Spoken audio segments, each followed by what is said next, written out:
O ouvinte.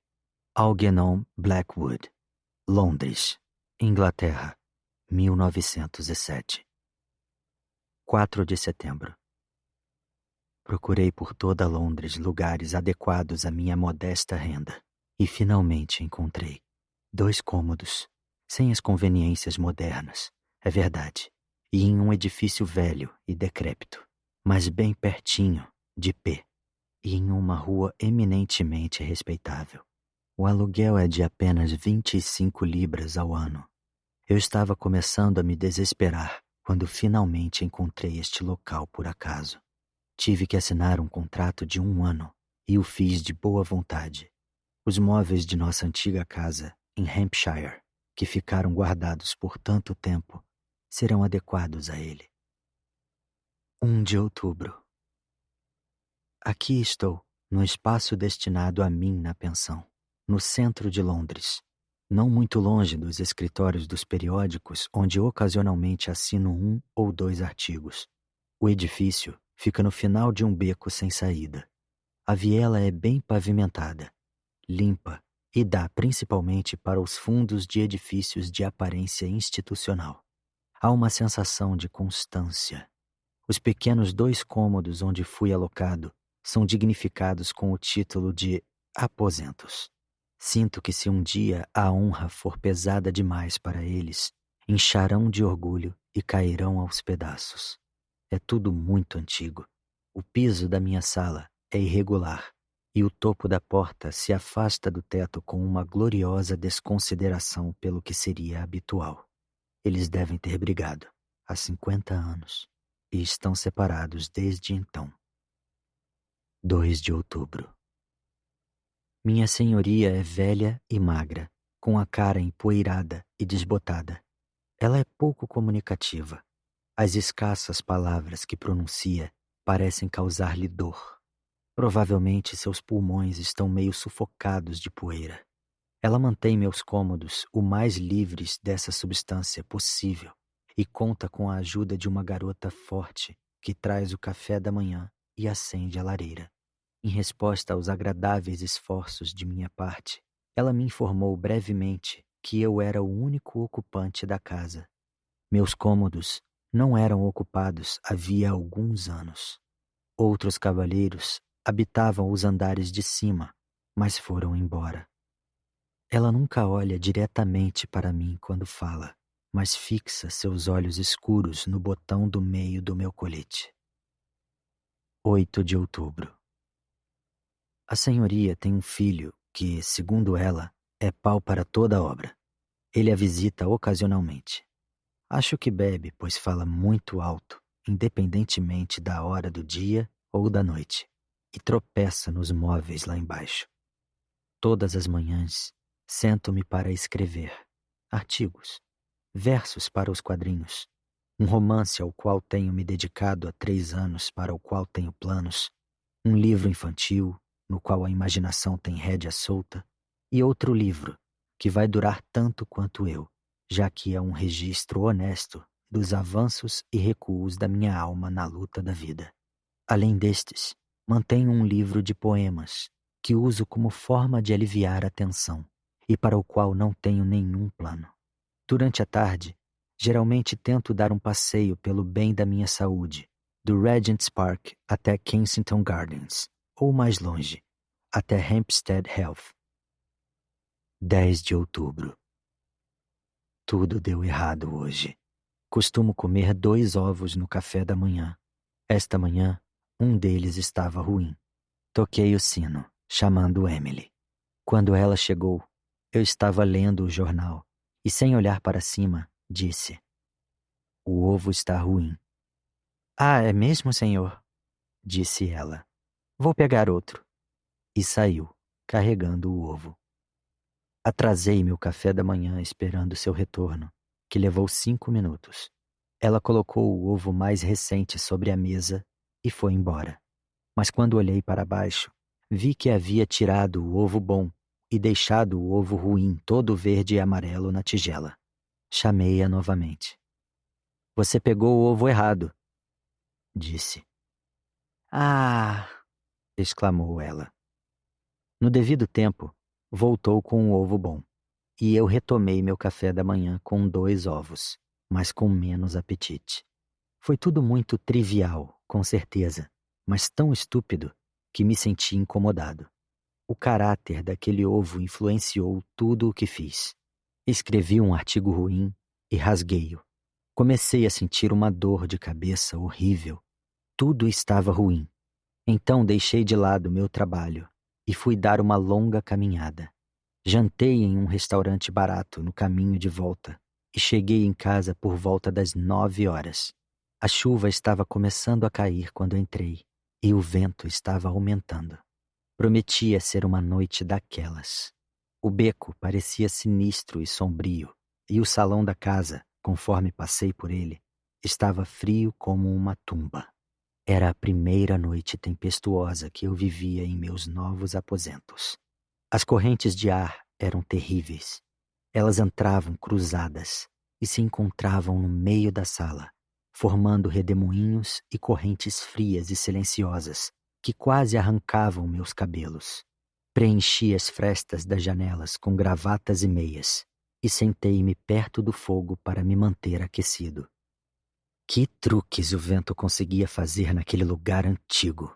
Ele corria pelo beco abandonado, como o som de pés de uma multidão apressada que parou de repente à porta. Senti como se muitas pessoas curiosas se amontoassem do lado de fora e estivessem olhando para as minhas janelas. Em seguida fugiam, sussurrando e rindo pela rua, só para voltarem com a próxima rajada de vento, repetindo sua impertinência.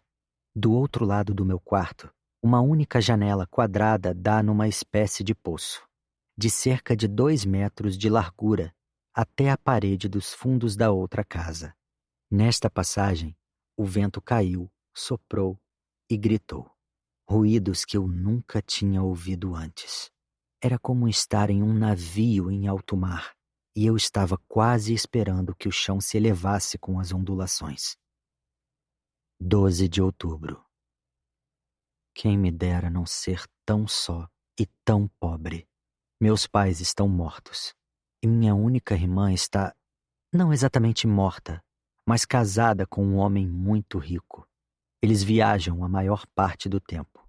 Ele para se encontrar, ela para se perder.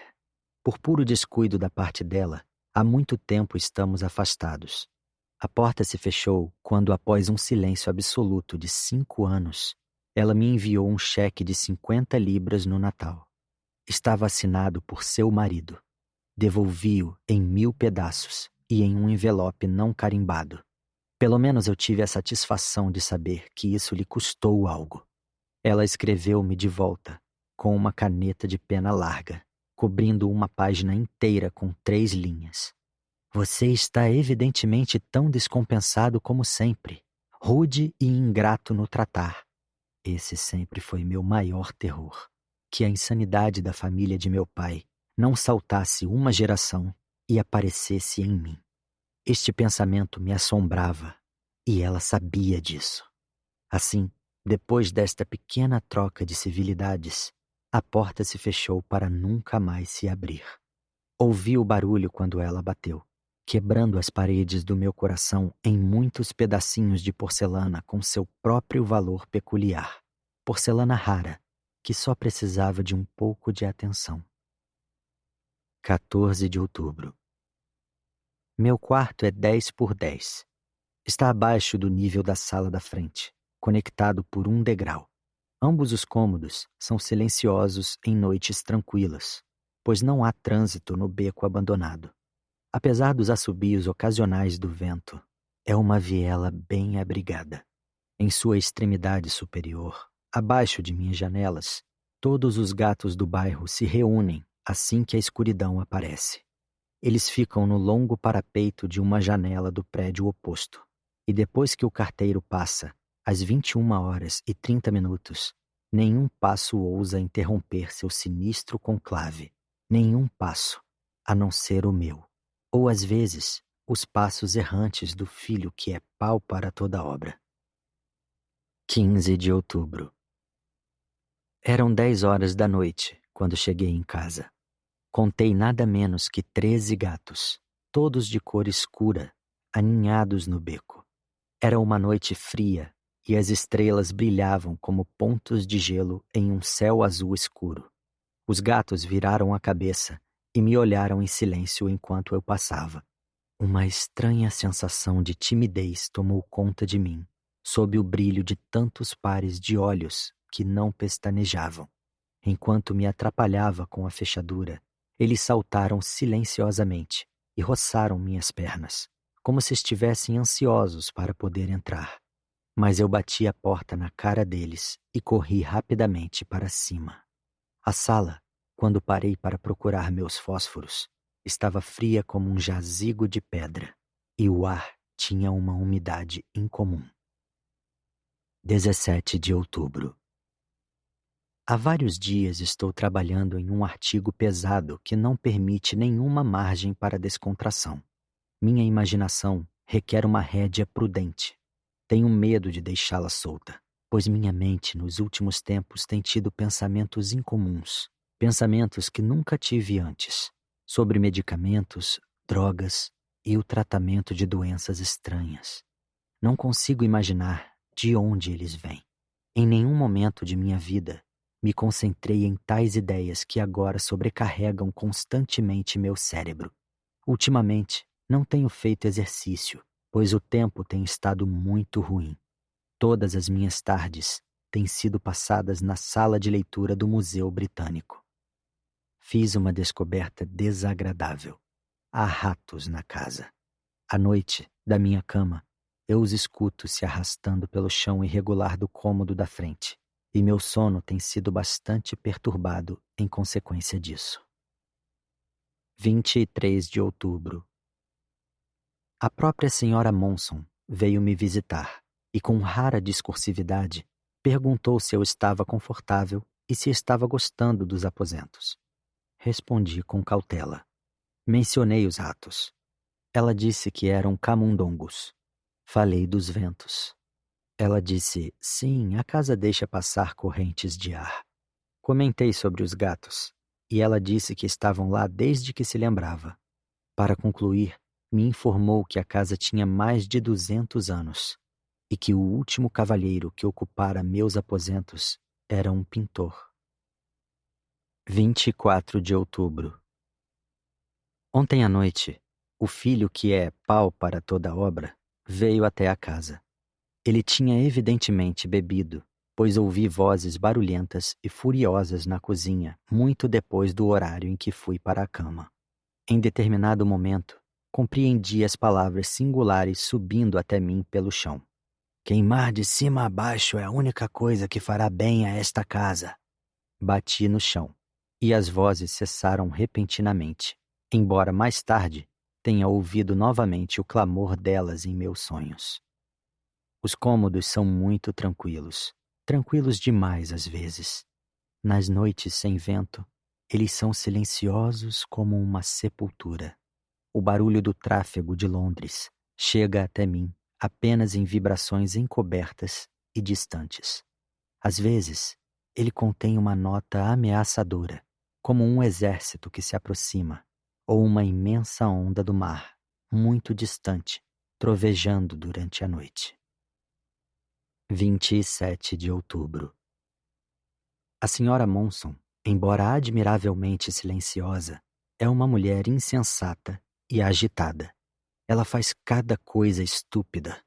Ao tirar o pó da sala, coloca todas as minhas coisas nos lugares errados. Os cinzeiros, que devem estar sobre a mesa que uso para escrever, ela coloca alinhados na lareira. A bandeja das canetas, que deve estar ao lado do tinteiro, ela esconde inteligentemente entre os livros em minha mesa de leitura. Minhas luvas organiza de maneira idiota diariamente em uma estante de livros meio cheia, e eu sempre tenho de reordená-las na mesa baixa junto à porta. Ela me exaspera. Às vezes, sinto-me inclinado a jogar o tinteiro nela, apenas para trazer um pouco de expressão a seus olhos lacrimejantes e um guincho àqueles lábios incolores. Caramba! Que expressões violentas estou utilizando. E, no entanto, quase parece que as palavras não eram minhas, mas foram ditas ao meu ouvido. Quero dizer, nunca faço uso de tais termos naturalmente. 30 de outubro. Estou aqui há um mês. O lugar não combina comigo, eu acho. Minhas dores de cabeça estão mais frequentes e mais fortes, e meus nervos estão uma fonte perpétua de desconforto e aborrecimento. Desenvolvi uma grande antipatia pela senhora Monson, um sentimento que tenho certeza ser recíproco. De alguma forma, a impressão que tenho frequentemente é a de que há acontecimentos nesta casa dos quais eu nada sei. Ontem à noite, seu filho dormiu na casa, e esta manhã, enquanto eu estava de pé à janela, vi-o sair. Ele olhou para cima e chamou minha atenção. Era uma figura grosseira, com um rosto singularmente repulsivo, que me deu o benefício de um olhar de canto de olho muito desagradável. Pelo menos assim eu imaginei. É evidente que estou ficando absurdamente sensível às ninharias, e suponho que sejam meus nervos desordenados que estão influenciando. No Museu Britânico, esta tarde, notei várias pessoas na mesa de leitores me encarando e observando cada movimento que eu fazia. Sempre que olhava por cima de meus livros, eu encontrava olhos postos sobre mim. Pareceu-me desnecessário e desagradável, e saí mais cedo do que era meu costume. Preciso fazer exercícios com maior regularidade. Ultimamente não tenho feito quase nenhum. 2 de novembro. O silêncio total desta casa está começando a me oprimir. Nenhum passo é dado no andar de cima. Tampouco algum passo é dado à frente de minha porta, em direção aos lances de escada. Estou começando a sentir certa curiosidade de ver como são os cômodos superiores. Sinto-me solitário e isolado aqui.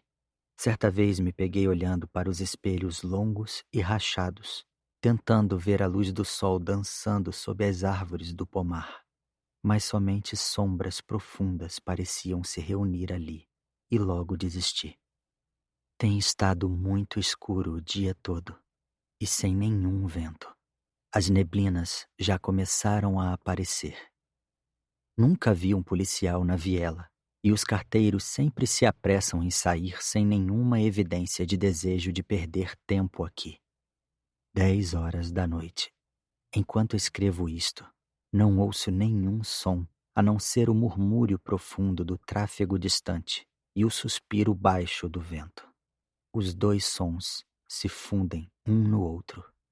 De vez em quando, um gato levanta seu grito estridente e assustador sobre a escuridão. Eles estão sempre embaixo de minhas janelas quando a escuridão cai. É uma noite sombria. Eu me sinto perdido e esquecido. 3 de novembro. Das minhas janelas, posso ver as chegadas. Quando alguém chega à porta, eu posso ver o chapéu, os ombros e a mão sobre a campainha. Apenas 2 companheiros vieram me ver desde que cheguei aqui, há 2 meses. Vi ambos da janela antes de chegarem e ouvi suas vozes perguntando se eu estava em casa. Nenhum deles jamais retornou. Terminei o pesadíssimo artigo. Ao lê-lo, porém, fiquei insatisfeito e rabisquei com lápis em quase todas as páginas. Havia expressões e ideias estranhas que eu não conseguia explicar, as quais visualizei com surpresa, para não dizer espanto. Elas não pareciam minhas, e eu não conseguia me lembrar de tê-las escrito. Será que minha memória está começando a ser afetada?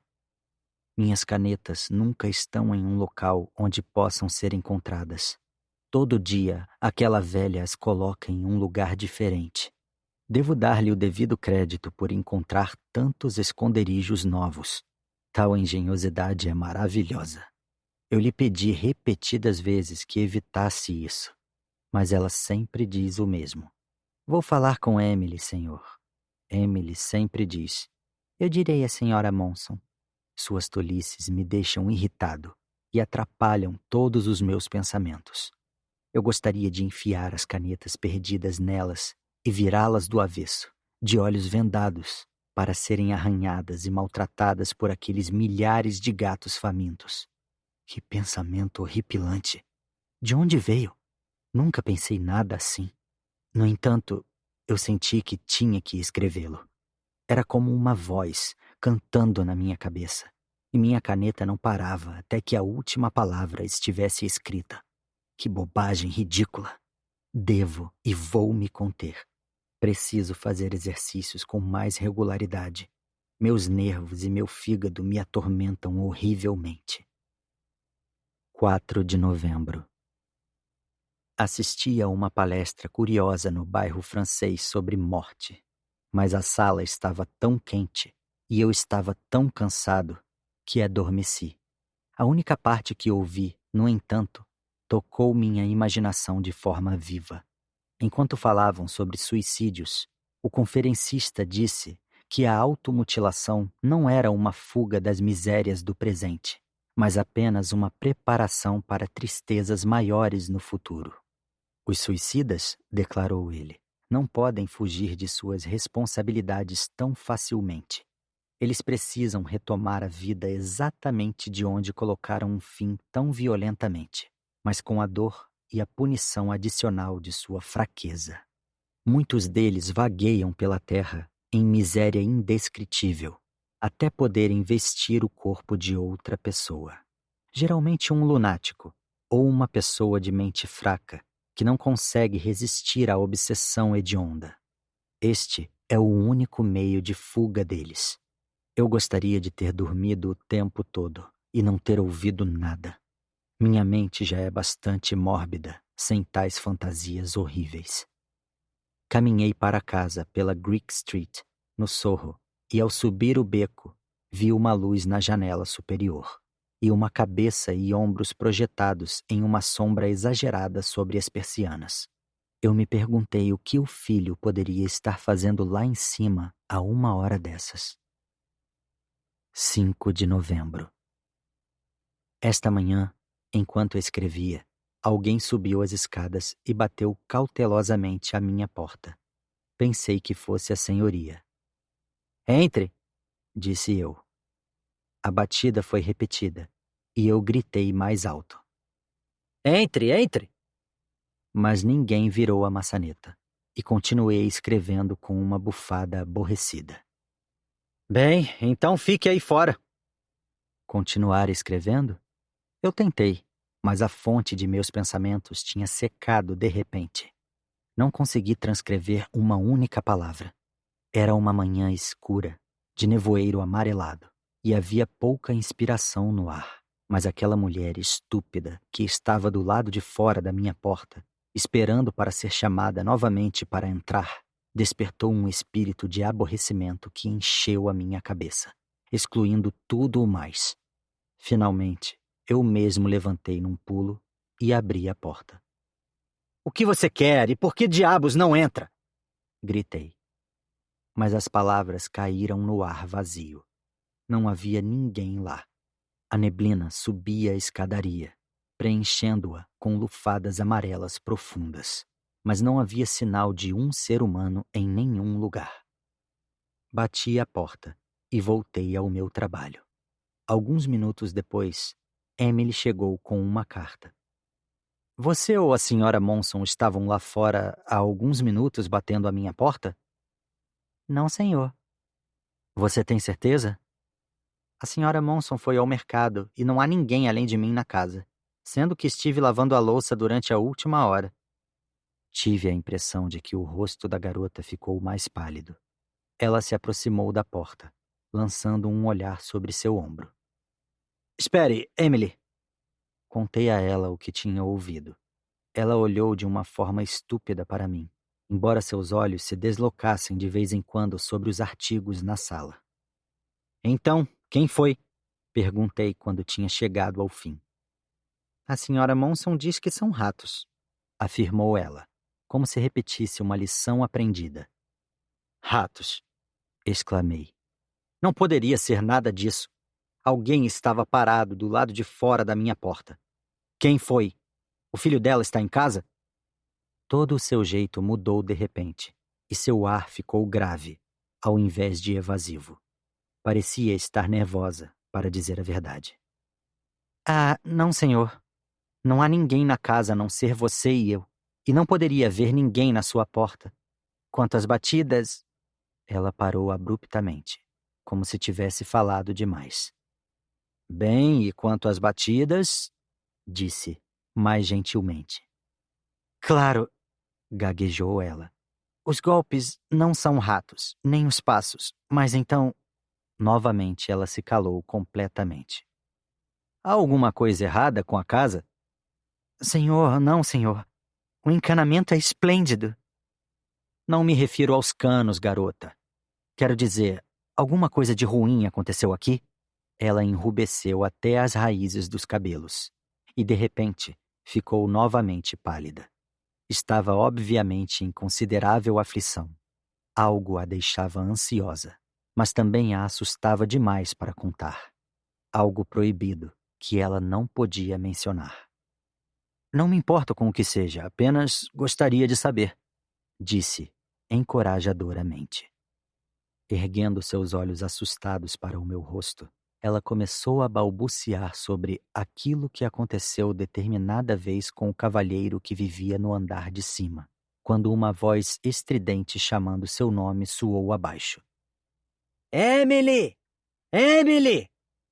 Era a senhoria que havia retornado, e a moça fugiu da conversa como se tivesse sido puxada para trás por uma corda, deixando-me cheio de conjecturas sobre o que diabos poderia ter acontecido a um cavalheiro que morou lá em cima, e que de maneira tão curiosa poderia afetar meus ouvidos aqui embaixo. 10 de novembro. Fiz um esforço tremendo. Terminei o artigo e o encaminhei para a review, além de concluir outro que fora encomendado. Sinto-me bem e alegre. Tenho feito exercícios regularmente e dormido bem, sem dores de cabeça, sem nervos à flor da pele, sem raiva. Os comprimidos que o farmacêutico recomendou são maravilhosos. Até a senhoria de cara cinzenta tem despertado piedade em mim. Sinto muito por ela. Tão desgastada, tão cansada, tão estranhamente montada, assim como a construção. Ela parecia ter sofrido um choque de terror e estava temendo que outro acontecesse. Quando falei com ela hoje, muito gentilmente, sobre não colocar as canetas no cinzeiro e as luvas no gancho, ela levantou seus olhos fracos para os meus pela primeira vez e disse, com a menção de um sorriso: Vou tentar me lembrar, senhor. Senti-me inclinado a dar-lhe palmadinhas nas costas e dizer: Vamos, anime-se e seja feliz. Afinal, a vida não é tão ruim assim. Fui amigável até mesmo com os gatos. Quando cheguei, às 11 horas desta noite, e eles me seguiram em bando até a porta, me abaixei para afagar o mais próximo de mim. Nossa! O bruto resmungou e me bateu com as patas. A garra pegou a minha mão e um arranhão verteu sangue em uma linha fina. Os outros correram para a escuridão, gritando, como se eu lhes tivesse feito mal. Acredito que esses gatos realmente me odeiam. Talvez estejam apenas esperando um reforço.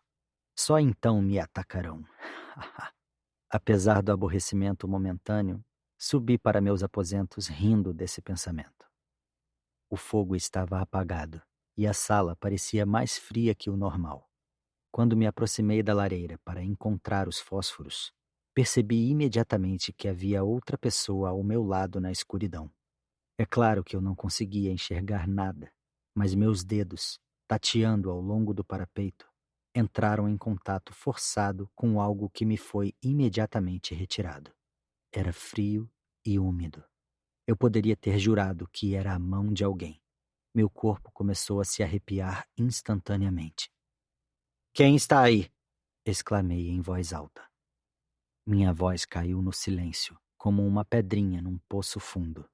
Não houve resposta. Mas no mesmo momento, ouvi alguém se afastando de mim, do outro lado da sala, na direção da porta. Era uma espécie de passo confuso, e ouvi o som das vestes roçando pelos móveis no caminho. No mesmo instante, minha mão alcançou a caixa de fósforos, e eu risquei um. Esperava ver a senhora Monson, ou Emily, ou talvez o filho que é pau para toda obra. Mas a chama iluminou uma sala vazia. Não havia sinal de outra pessoa em nenhum lugar. Senti os cabelos se arrepiarem em minha nuca, e instintivamente encostei-me contra a parede, para que algo não se aproximasse de mim por trás. Fiquei nitidamente alarmado. No minuto seguinte, contudo, me recuperei do susto. A porta estava aberta para o vestíbulo. Atravessei a sala, não sem alguma inquietação interior, e saí. A luz da sala caía sobre as escadas, mas não havia ninguém para ser visto em nenhum lugar, nem nenhum som de rangido na madeira da escada para indicar uma criatura que partia. Eu estava no ato de me virar para entrar novamente, quando um som acima de mim adentrou meus ouvidos. Era um som muito vago, não muito diferente do suspiro do vento. No entanto, não poderia ter sido o vento, pois a noite estava silenciosa como um túmulo. Foi uma vez só, mas resolvi ir ao andar de cima e ver com meus próprios olhos o que estava acontecendo. 2 sentidos haviam sido afetados: o tato e a audição. E eu não podia acreditar que estava enganado. Então, com uma vela acesa, parti furtivamente em minha viagem desagradável para as regiões superiores daquela casa velha e estranha. No primeiro patamar, havia apenas uma porta, que estava trancada. No segundo, novamente uma única porta. Mas quando girei a maçaneta, ela se abriu. Saiu ao meu encontro o ar frio e mofado, característico de uma sala desocupada há muito tempo. Com ele veio um cheiro indescritível. Apesar de fraco, o odor me fez engasgar. Eu nunca havia cheirado nada parecido antes, e não posso descrevê-lo. A sala era pequena e quadrada, próxima ao telhado, com o teto inclinado e 2 janelas minúsculas. Estava fria como uma sepultura, sem um pedaço de tapete ou um único móvel. A atmosfera gelada e o odor sem nome combinaram-se para tornar o quarto abominável para mim. E depois de um momento de espera para perceber que não continha armários ou cantos em que uma pessoa pudesse ter se escondido, apressei-me a fechar a porta e desci novamente para minha cama. Evidentemente eu estava enganado quanto ao ruído.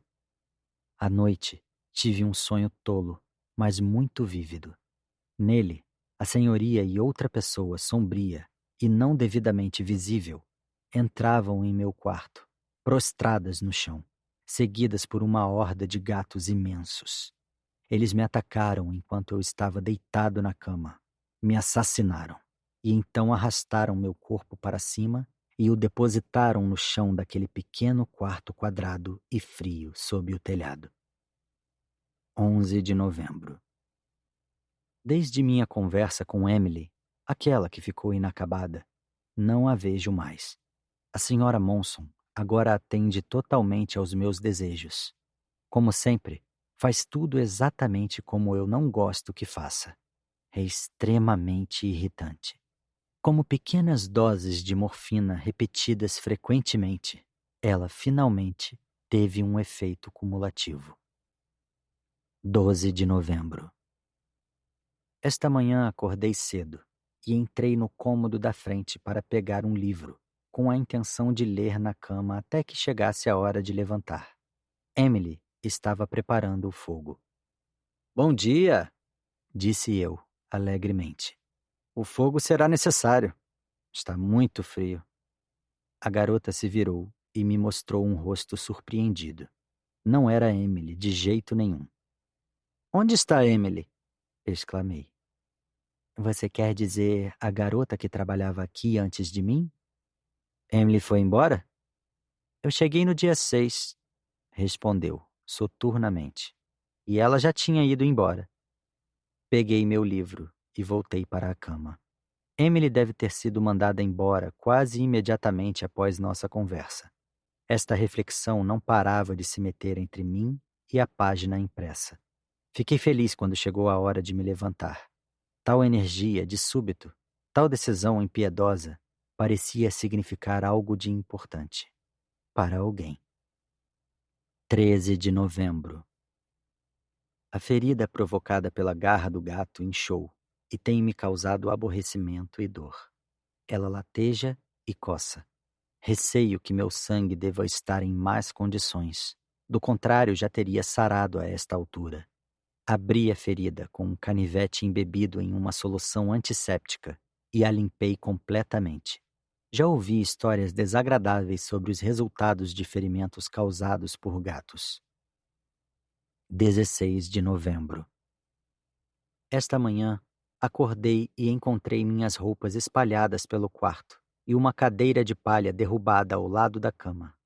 Além disso, tive sonhos horrivelmente vívidos, nos quais alguém cobrindo o rosto com as mãos não parava de se aproximar de mim, gritando como se estivesse sofrendo. Onde posso encontrar uma cobertura? Ah, quem vai me vestir? Uma bobagem, mas me assustou um pouco. Já se passou mais de 1 ano desde a última vez que andei durante o sono e acordei, em choque, no frio pavimento da Earl's Court Road, onde morava. Pensei que estivesse curado, mas evidentemente não. A descoberta teve um efeito bastante inquietante sobre mim. Esta noite vou recorrer ao velho truque de amarrar meu dedo do pé no pé da cama. 17 de novembro. Ontem à noite, fui novamente perturbado por sonhos ainda mais opressivos. Alguém parecia estar se movendo durante a noite, para cima e para baixo em meu quarto, às vezes indo até o cômodo da frente e depois voltando para ficar ao lado da cama e olhar atentamente para mim. Fui observado por esta pessoa durante toda a noite. Suponho que tenha sido um pesadelo devido à indigestão, pois esta manhã tive uma das minhas velhas dores de cabeça vis. No entanto, todas as minhas roupas estavam no chão quando acordei, onde evidentemente tinham sido atiradas. Será que eu as tinha jogado? Durante as horas escuras, e minhas calças se arrastaram por cima do degrau até a sala da frente. O pior de tudo, no entanto, acredito ter notado pela sala durante a manhã, aquele estranho odor fétido. O que poderia ser? Daqui em diante vou trancar minha porta. 26 de novembro. Fui muito produtivo no trabalho durante esta última semana e também consegui fazer exercícios regularmente. Senti-me bem e em um estado de espírito equilibrado.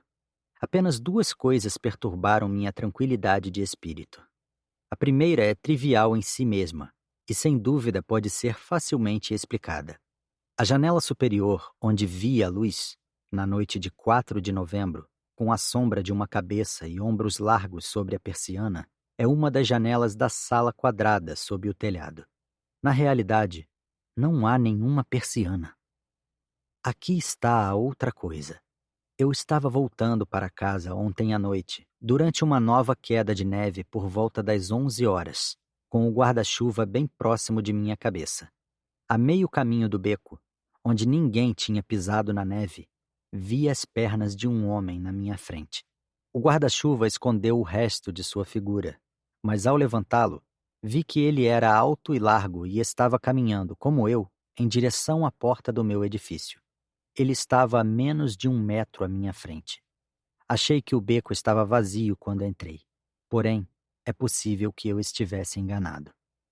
Uma rajada repentina de vento me obrigou a baixar o guarda-chuva, e quando o levantei novamente, nem meio minuto depois, não havia mais nenhum homem para ser visto. Com mais alguns passos, cheguei à porta. Estava fechada como de costume.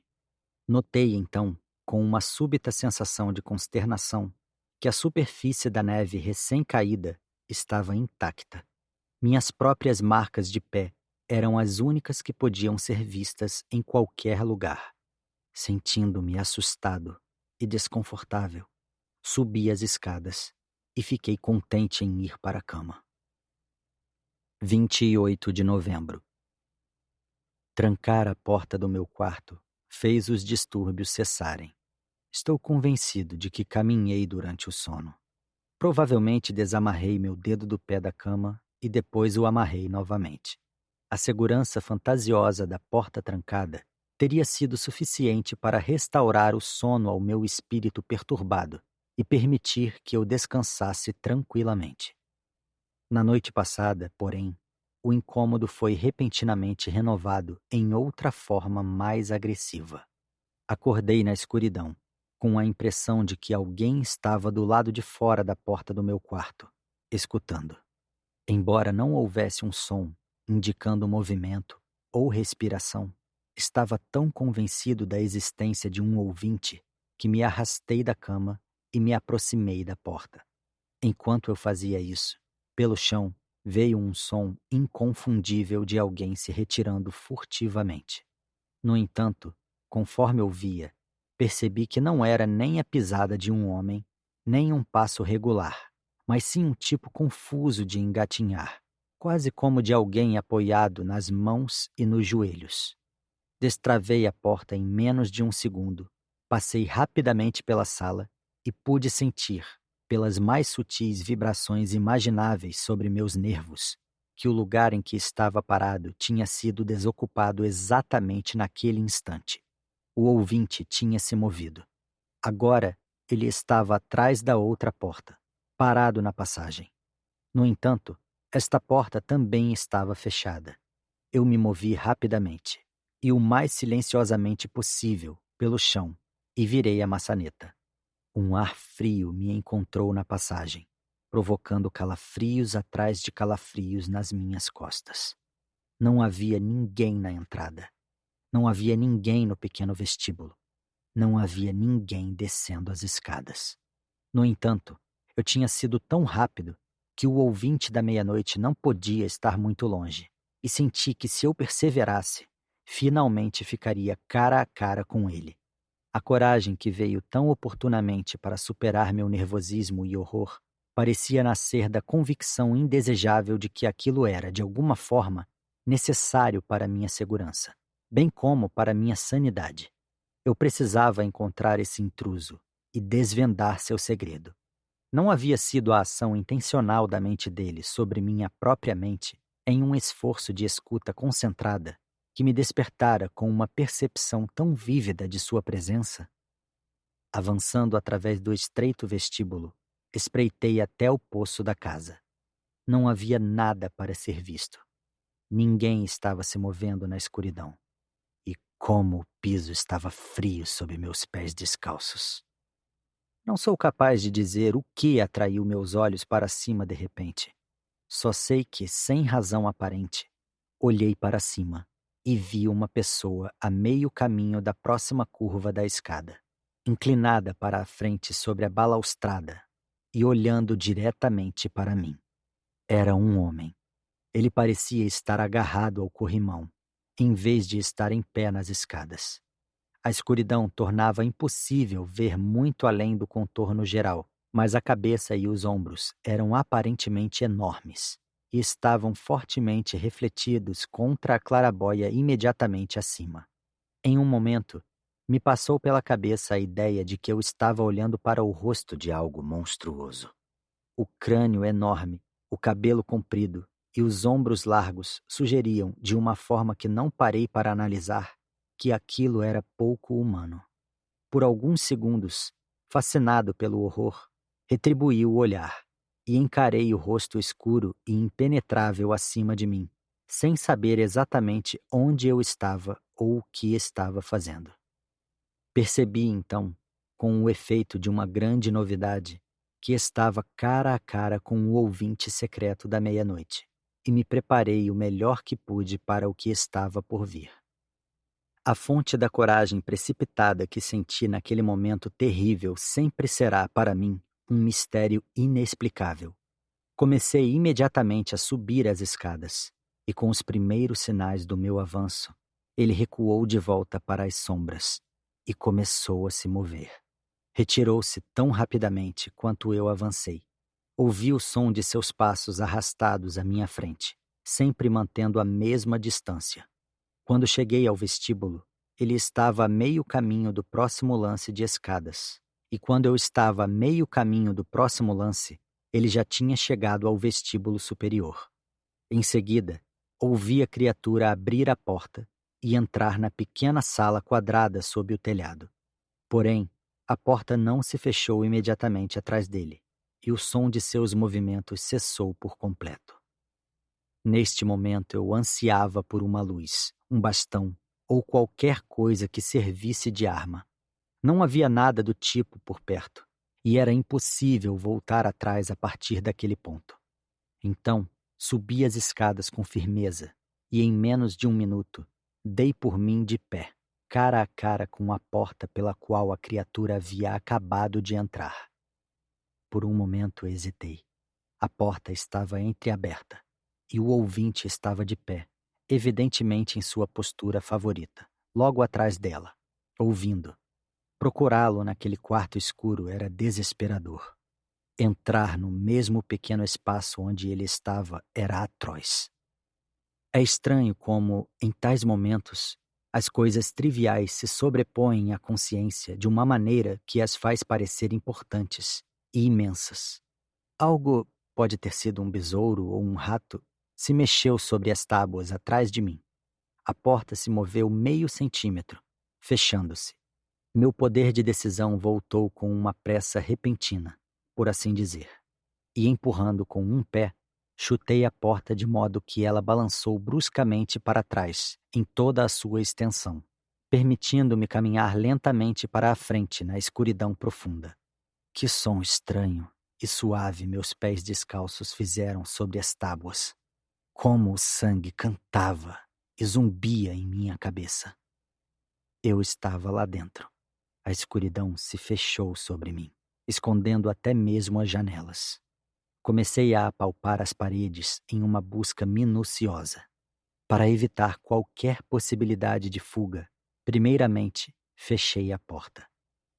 Lá estávamos nós dois, fechados juntos entre 4 paredes, a poucos metros um do outro. Mas quem ou o que estava aprisionado ali comigo naquele momento? Uma nova luz piscou de repente, com um brilho rápido e luminoso. E eu soube que era um tolo, um completo tolo. Estava finalmente acordado e o horror estava evaporando. Meus nervos malditos novamente. Um sonho, um pesadelo. E o mesmo resultado de sempre. Andar enquanto dormia. Havia um fósforo no bolso do meu pijama e eu o risquei na parede. A sala estava totalmente vazia. Não tinha nem mesmo uma sombra. Desci rapidamente para a cama, amaldiçoando meus nervos infelizes e meus sonhos tolos e vívidos. Contudo, assim que voltei a dormir, a mesma figura rude de um homem rastejou de volta para a minha cama e, inclinando-se sobre mim, com sua imensa cabeça perto do meu ouvido, sussurrou repetidamente em meus sonhos. Quero seu corpo, quero sua pele. Estou esperando e sempre ouvindo. As palavras eram até um pouco menos bobas do que o sonho. Mas e quanto àquele cheiro esquisito da sala quadrada? Notei-o novamente, mais forte do que nunca, e parecia estar também no meu quarto quando acordei esta manhã. 30 de novembro.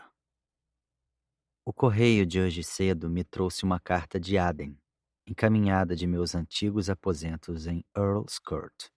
Era de Chapter, meu ex-colega da Trinity, que estava a caminho de casa depois de uma temporada fora e queria saber meu endereço atual.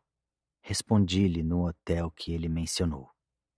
Esta manhã, enquanto eu estava ocupado escrevendo, o som dos passos que vinham pelo beco me encheu com uma sensação alarmante que eu não conseguia explicar de forma alguma. Fui até a janela e vi um homem de pé, lá embaixo, esperando que a porta fosse aberta. Seus ombros eram largos, seu chapéu brilhava e seu sobretudo se alinhava belamente ao redor do colarinho. A porta foi logo aberta e o choque em meus nervos foi inconfundível quando ouvi a voz do homem dizer quem estava procurando e perguntar. Ele ainda mora aqui? Disse, referindo-se a mim. Não consegui entender a resposta, mas só poderia ter sido afirmativa, pois o homem entrou no salão e a porta se fechou atrás dele. No entanto, esperei em vão pelo som de seus passos nos degraus da escada. Não houve som de nenhum tipo. Pareceu-me tão estranho que abri a porta e olhei para fora. Ninguém estava em lugar nenhum visível aos olhos. Atravessei o vestíbulo estreito e olhei através da janela que dá para toda a extensão da viela. Não havia sinais de ninguém, vindo ou indo. Depois, desci deliberadamente para a cozinha e perguntei à senhoria de cara cinzenta se um cavalheiro tinha perguntado por mim.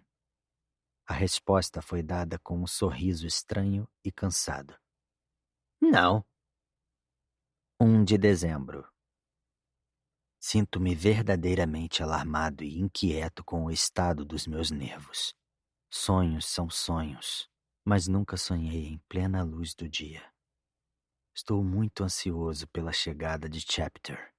Ele é um companheiro incrível, vigoroso, saudável, sem problemas de nervos e ainda menos de imaginação. Sempre riu do que chama de minhas fantasias, sendo ele mesmo o possuidor apenas daquela qualidade de imaginação superficial, sempre associada ao homem de mente prosaica. No entanto, quando alvo de zombaria por essa evidente carência, sua ira é profundamente agitada. Sua psicologia é a do materialista crasso, sempre alguém muito interessante. Ainda assim, ouvir o juízo frio que sua mente terá sobre a história desta casa, que terei que contar, me dará um alívio genuíno. 2 de dezembro. A parte mais estranha de tudo isso, não me referi neste breve diário. Verdade seja dita, tenho tido medo de colocá-la por escrito. Mantive-a no fundo de meus pensamentos, impedindo-a, na medida do possível, de tomar forma. Apesar dos meus esforços, no entanto, ela continuou a se fortalecer. Agora que estou encarando este assunto diretamente, é mais difícil expressá-lo do que eu imaginava.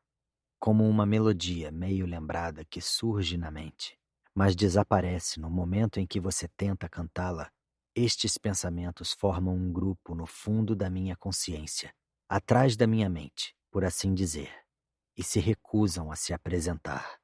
Nestes cômodos, exceto quando minha mente está fortemente concentrada em meu trabalho, vejo-me de repente lidando com pensamentos e ideias que não são meus.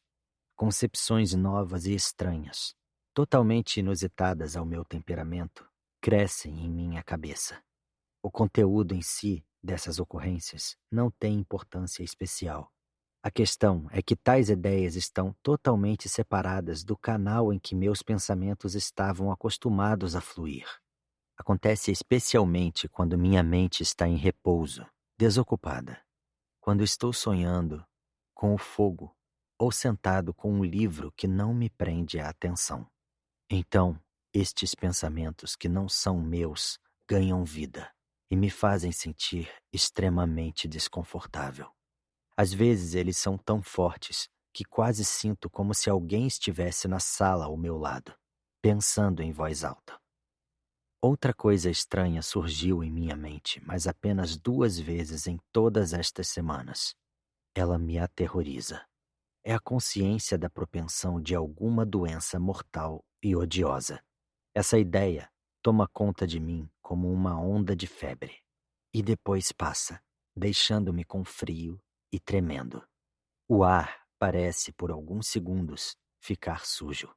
Tão penetrante e convincente é o pensamento desta doença, que em ambas as ocasiões meu cérebro ficou momentaneamente atordoado.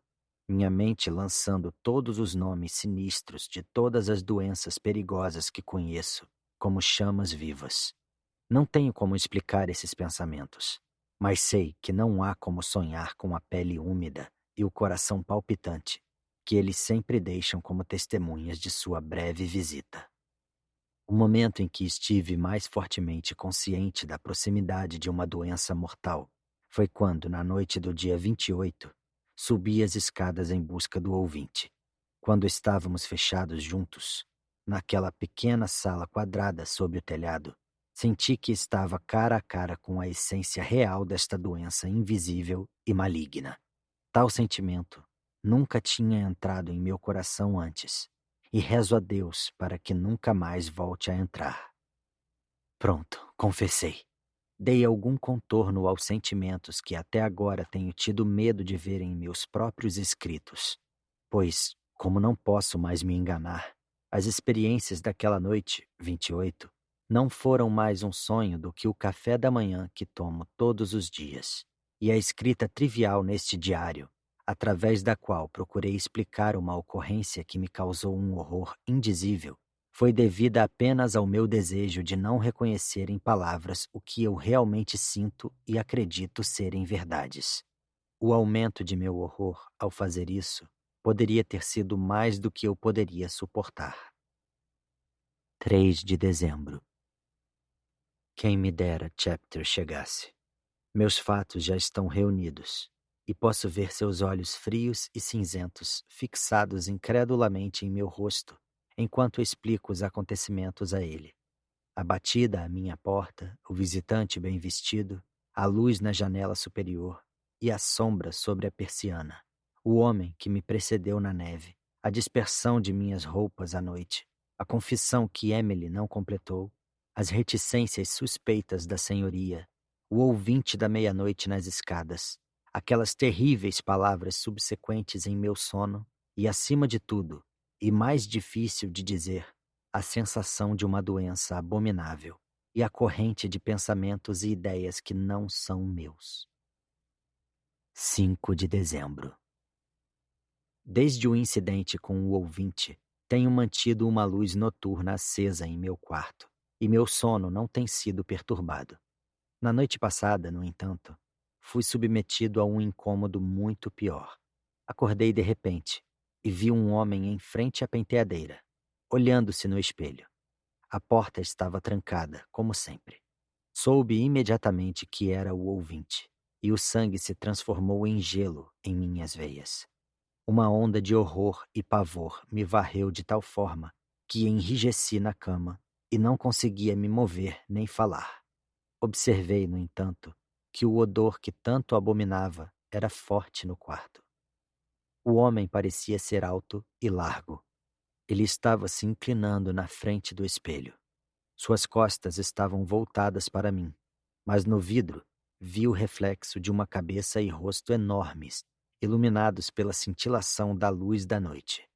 O tom cinzento espectral do início da manhã, despontando nas bordas das cortinas, concedeu um horror adicional ao quadro, pois caiu sobre os cabelos claros e compridos, pendurados soltos em torno de um rosto cujos traços inchados e rugosos carregavam uma expressão felina, que nunca irei esquecer.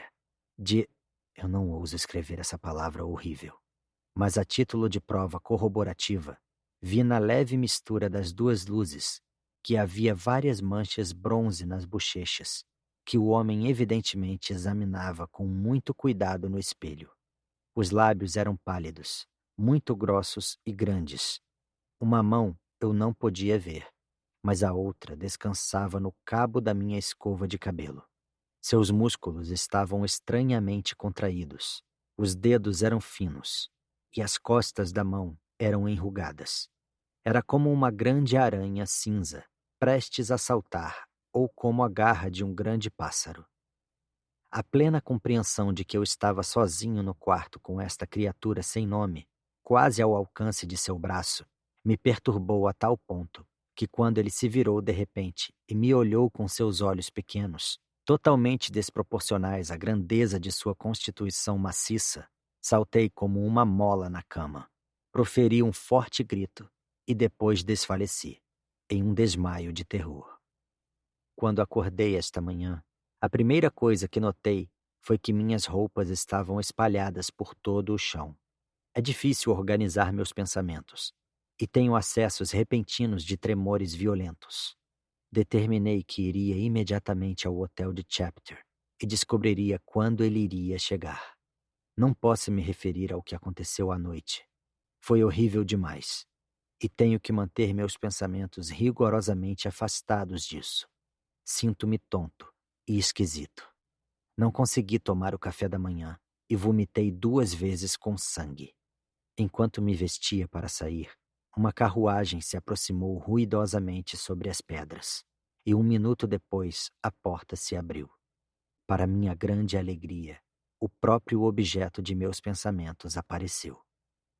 A visão de seu rosto forte e olhos calmos teve um efeito imediato sobre mim, e fiquei mais tranquilo novamente. Seu próprio aperto de mão era uma espécie de tônico, mas enquanto escutava ansiosamente os tons profundos de sua voz tranquilizadora e as visões da noite se acalmavam um pouco, comecei a perceber como seria difícil contar a ele minha história selvagem e intangível. Alguns homens irradiam um vigor animal que destrói a delicada trama de uma visão e impede efetivamente sua reconstrução. Chapter era um desses homens. Falamos dos incidentes que tinham preenchido o intervalo desde a última vez que nos encontramos, e ele me contou um pouco sobre suas viagens. Porém, minha mente estava tão cheia das coisas horríveis que tinha para contar que fui um mau interlocutor. Fiquei atento a cada oportunidade de interrompê-lo e começar a desabafar. Depois de um tempo, no entanto, percebi que ele também estava se contendo. Também tinha algo de importância no fundo de sua mente, algo pesado demais para expor antes do momento certo. Assim que me dei conta disso, resolvi ceder. Renunciei naquele momento ao propósito de contar minha história e tive a satisfação de ver que sua mente, liberada das minhas restrições, começou imediatamente a se preparar para a revelação de seu importante fardo. A conversa crescia cada vez menos. O interesse diminuía.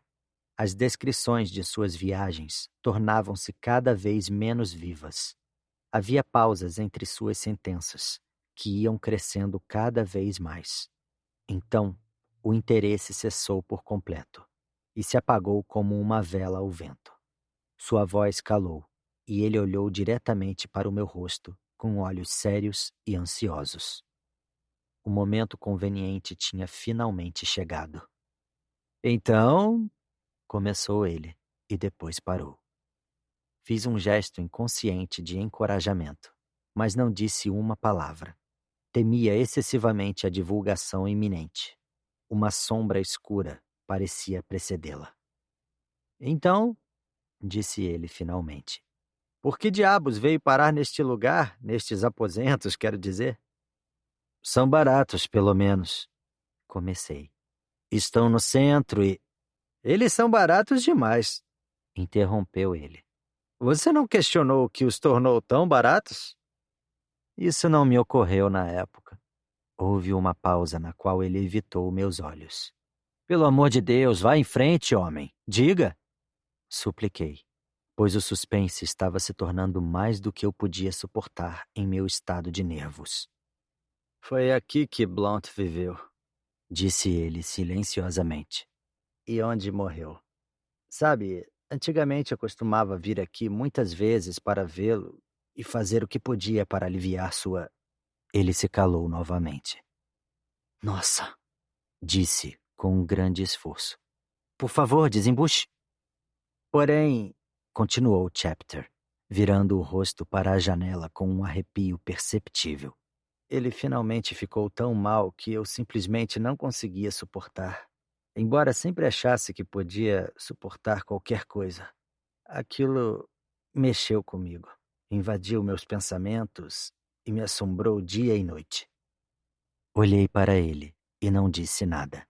Ao mesmo tempo estava tremendo e minha boca tinha ficado estranhamente seca. Esta é a primeira vez que voltei aqui desde então, disse ele, quase em um sussurro. E acredite em mim, isso me dá arrepios. Juro que não é um local apropriado para um homem viver. Nunca te vi tão mal, meu velho. Chapter estremeceu e abotoou seu sobretudo até o pescoço. Depois, falou em voz baixa, olhando ocasionalmente sobre os ombros, como se pensasse que alguém estava ouvindo. Eu também poderia ter jurado que outra pessoa estava na sala conosco. Ele mesmo o fez, você sabe, e ninguém o culpou. Seus sofrimentos eram terríveis. Ao longo dos últimos 2 anos, ele costumava usar um véu quando saía, e mesmo assim estava sempre em uma carruagem fechada. Até mesmo o enfermeiro que havia cuidado dele por tanto tempo foi obrigado a partir. As extremidades de ambos os membros inferiores tinham desaparecido, caído, e ele se movia no chão, de quatro, com uma espécie de movimento rastejante. O cheiro também era... Fui obrigado a interrompê-lo. Não consegui ouvir mais detalhes daquilo. Minha pele estava úmida, sentia calor e frio alternadamente. Finalmente eu estava começando a entender. Coitado, continuou Chapter. Eu costumava manter meus olhos fechados o máximo possível. Ele sempre pedia para tirar o véu e perguntava se eu me importaria muito. Eu costumava ficar de pé junto à janela aberta. Ele nunca me tocou, no entanto. Alugou a casa toda. Nada o faria deixá-la. Ele ocupou estes mesmos cômodos? Não, ele ficava no último andar, no cômodo sob o telhado. Preferiu aquele porque era escuro. Estas salas estavam muito próximas do chão e ele tinha medo que as pessoas o vissem passando pelas janelas. Uma multidão costumava segui-lo até a porta e depois ficava embaixo das janelas, na esperança de vislumbrar seu rosto. Mas havia hospitais. Ele nem chegava perto deles, e eles não gostavam de forçá-lo.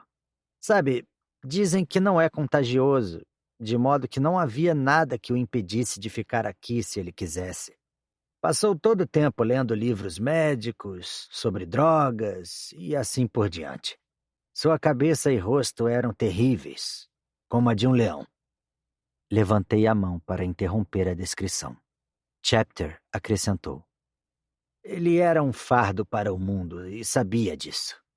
Uma noite, suponho que percebeu que estava muito mal para ter vontade de viver. Ele tinha acesso livre às drogas.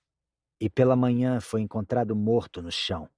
Aconteceu há 2 anos e disseram que, não fosse isso, ainda teria vivido vários anos de vida. Então, pelo amor de Deus, supliquei, incapaz de suportar mais o suspense. Diga-me o que ele tinha e seja rápido sobre isso. Eu pensei que você soubesse, exclamou ele, com verdadeira surpresa. Pensei que soubesse. Ele se inclinou para a frente e nossos olhos se encontraram. Em um sussurro pouco audível, peguei as palavras que seus lábios pareciam com medo de pronunciar. Ele tinha lepra.